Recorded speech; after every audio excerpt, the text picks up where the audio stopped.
européen, lui, est franchement inquiétant. Ah, d'accord. Il nous dit qu'il veut, sur la zone euro, un budget, un exécutif, un parlement, c'est-à-dire un budget, un gouvernement, un parlement, il faut quand même que les Français comprennent que ça veut dire une fédéralisation totale, achevée, aboutie de l'Europe. Et quand il explique que ce budget de la zone euro doit représenter quelques points de PIB de la zone euro, c'est pas technique. Il faut quand même, enfin, ça paraît technique, il faut que les Français comprennent ce que ça veut dire. Le PIB de la zone euro, c'est 12 000 milliards d'euros.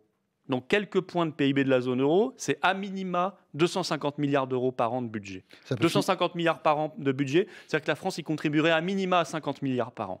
Donc ça, il faut quand même que les gens comprennent que c'est un transfert d'argent massif qui viendra de leur poche, du contribuable français, dans le but de fédéraliser une zone qui pourtant ne fonctionne déjà pas. Qui veut aller encore plus loin en fait, dans ce qui fonctionne ça pas. peut financer une Europe de la défense, ça peut permettre de lever des emprunts pour faire de la relance économique, ça dépend ce qu'on en fait. On peut aussi faire disparaître la France. Un budget, ça dépend ce qu'on en fait. On peut faire disparaître l'État français, puisqu'il soit parle du de frontières. gaspillage, soit Effectivement, vous avez raison, il parle de défense européenne, il parle de frontières européennes.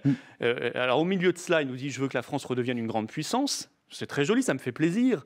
Mais quand 2 lignes plus tard, il explique que tout ça se fera dans le cadre d'une zone euro fédérale, je ne vois pas très bien ce qu'il reste de la France, et encore moins d'une France grande puissance.